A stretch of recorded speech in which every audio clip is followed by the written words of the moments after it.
قبل ما كتبوا كل كتبوا إنه كتبوا مختار قلبي من كل جيل الذي تجس لما ذا قالنا هذا أنا كي أقول الروب وأنا غوري كدود كارشة أنا كي أقول الروب غوري كدود كارشة كي أقول الروب غوري كدود كارشة أنا كي أقول الروب غوري كدود كارشة أنا كي أقول الروب غوري كدود كارشة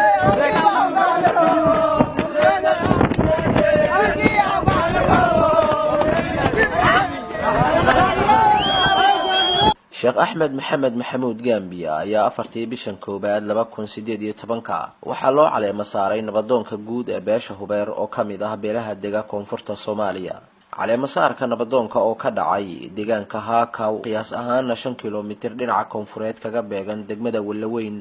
ee gobolka Shabeellaha Hoose ayaa waxaa ka soo qayb galay waxgaradka nabadoonada cuqaasha haweenka iyo dhalinyarada dhammaan beelaha dega degmada Walaweyn iyo guud ahaan koonfur galbeed Soomaaliya. waxaana munaasabada caleema saarka qayb ka ahaa ciyaaraha hidaha iyo dhaqanka oo dadka deegaanka ay ku soo bandhigeen. ka qaybgalayaashii xafladda caleema saarka oo kumanaan gaarayay ayaa waxa ay bogaadiyeen wax lagu farxana ku tilmaameen caleema saarka nabadoon sheekh axmed maxamed maxamuud gaambiya ayagoona qiray in xilligani sheekha qof kaga mudnaa nabadoonka beesha uusan jirin ayna garab istaagi doonaan. waa kuwan qaar ka mid ah odayaashii iyo nabadoonadii ka qayb galay caleema saarka oo ka hadlay aqoonta ay u leeyihiin nabadoonka cusub iyo waxa uu kaga duwan yahay nabadoonadii horay u soo maray deegaanka. waay sharaf iyo xushmad mudan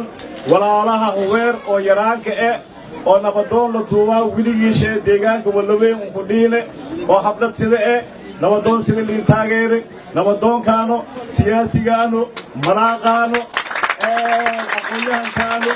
nabadoon Sheekh Axmed Gaambi aad iyo aan taageeraane walaalahan hubeer siin taageerni siin karaamayni sidii sharafta ku doonaa siin sharaf Sheekh Axmed Gaambi hadii isni sheentay inuu odayaalka deegaanka Sheekh Axmed Gaambi tumuka gacmooda ka qabadaan tumuk faryaada ka qabadaane mashaw go'aano shaqaaleed walaayay ka dhaxjir shaqaaleed waaye shaqaaleed sisin walaayay ka dhaxjir sisin waaye shaqaaleed walaayay ka dhaxjir ishin leewa may magaagan liishay waaye dhanay hal oral haltaas Sheekh Axmed Gaambi soo dhawow gacmo Faransiga dhawow walaalaha hubeer soo ku qaabilni ururka isin garoogtaan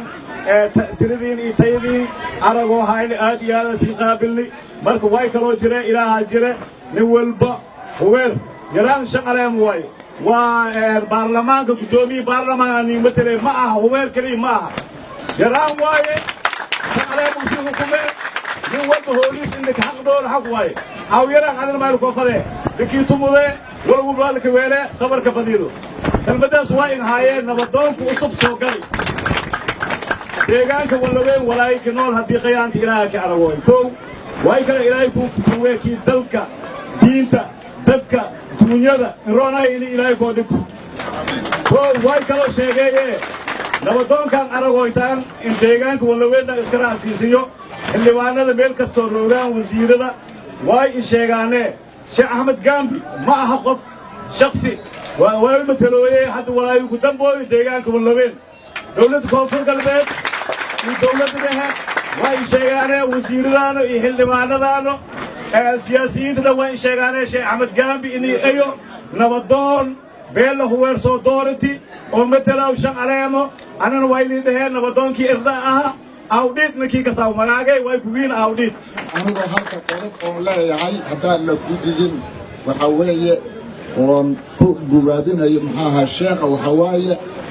degmadaan sida aad u jeedid iyo sida loo qeybgal iyo sida loo sheego waad aragtaa wixii dhiman oo dib u heshiisiina Allah ku waafajiyo shaqaladana Allah ku fududeeyo ملكوا هاي نلدون الصوم وحتى كهرنا مجا oo magacaawadaas wili bilaif haytay jeediyeen gidabooy oo deegaanka oo wala weed number wala dhimanayna weedin gidabooy geegli kulmiya maadaama ay masaajid ya geegi marka umatiis oo idal marka ki salaamantiin insha Allah wa siinka mahadsan siinka faraxsan madka ma ilfalay laakiin mas'uulka ay deegaanka dadka iyo deegaanka iyo daraska mas'uul ay bay qolado kaliya leh إن شاء الله هم ما يفضلنا وسقنا nasiib wanaag haddii aragtay tunsku qiibgal miigmalayaa bohorta sidii haddii geed asuumadu wandhiir meelku dhiid baa iiliyartaa wiya nasiib wanaag usanakii dalje iyo diintiisa iyo garaskii walangabad allaha ku weelo markaa kii dalkaasoo allaha ku weelo. maxamed siidow cabdiraxmaan waa guddoomiyaha degmada Wallaweyn ee gobolka Shabeellaha Hoose isagoo ka hadlayay caleema saarka nabadoonka ayaa waxa uu sheegay in ka maamul ahaan ay aad u soo dhaweynayaan nabadoon Sheekh Axmed Maxamed Maxamuud Gaambiya isagoona xusay in ay la shaqayn doonaan nabadoonka. odayaalka degmada maamulka degmada dadka deegaan wadaag niile dad gacmo is haysado ina mayna taas tusaaleyn sidaas geeg inta liin wada kulansan marka degmada khilaaf ku jiro nabada jirta isagina khilaafka dhaaftaan iska toostaan dad soo wada qabadaan nagataan iyo suuq codsadaan. nabadoonka cusub ee beesha Hubeer Sheekh Axmed Maxamed Maxamuud Gaambiya oo gabagabada munaasabada ka hadlay ayaa uga mahad celiyay kumanaankii ka soo qayb galay caleema saarkiisa iyo jaariyada beesha ee dibadda ku nool kaalintoodii muuqatay isagoona ugu baaqay guud ahaan bulshada deegaanka in ay garab istaagaan ayna kala shaqeeyaan nabad waarta oo laga helo deegaanka iyo guud ahaan Soomaaliya. qabanqaabiyaasha meesha saaquna dhalinyarada saa u habaysay meesha loo diyaarisay xafladan saa isku dabadintay khayr Allah idin siiyo dhammaan intii ka soo qayb gashay oo waxa waaye Soomaali weyn dhammaan Soomaaliya ka soo qayb gashay dhammaantood waxaan leeyahay khayr Allah idin siiyo maamulka naga taagan insha Allah khayr Allah siiyo Allah waafajiyo tawfiiqda dhammaan sharaf bay leeyihiin ilaahay ha sharfo dhammaan intiina sharaftay markaas ka bacdu waxaan leeyahay mahad celin ka bacda dhammaan dadka dhan aanu mahad celinay dhalinyarada odayaasha haweenka dhammaan ka soo qayb galayaasha sharafaad leeyihiin ilaahay ha idin sharfo. taa markaan ka soo degno waxaan leeyahay baaq u jeedinayaa hadal waa dhameeyey aan waxaan leeyahay insha Allahu tacaala Soomaali iyaan u jeedinayaa dhammaan baaq baan u jeedinayaa baaqaas oo ah Soomaali dal waxaad leedahay sharaf badan dal waxaad leedahay waxa waaye caalamka dhan indhihiis u soo jeedo Soomaali adana waa kala jeedaa Soomaali u soo jeeso dalkaaga ilaalso dalkaaga u soo jeeso Soomaali gacanta isqabsada Soomaali dhammaanteed waxa waaye waxaan ka codsanayaa Soomaali inay soo jeesato dalkeeda u soo jeesato gacmaha isqabsato iyo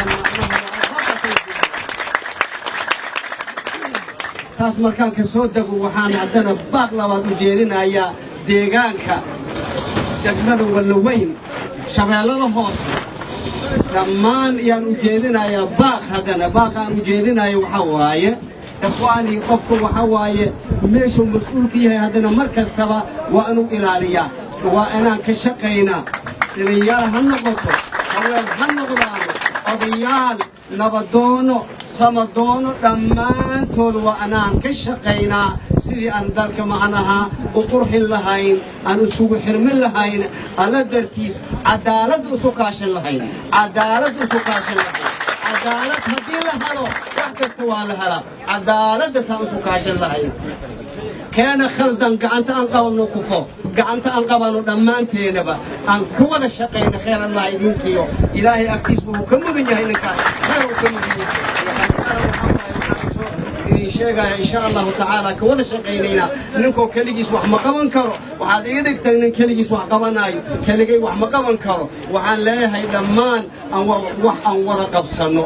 qof kastaba meesha mudan waxa qabto qof waxa way gacanta mudan yahay oo lugta mudan yahay aan wada qabano arrimaha kaligay wax ma qaban karo waa khaldamaya qofka hadduu khaldamana in la soxo iyo mudan qof aan khaldamaynin ma laha. Sheekh Axmed Maxamed Maxamuud Gaambiya nabadoonka cusub ee beesha Hubeer waa aqoon-yahan diini iyo maadiba u dhisan isagoona master degree-ga ka diyaariyay daraasaad al-islaamiya. hawlaha arlada عدل لغو آمنو ومدو شقيقي وأديقا لغادي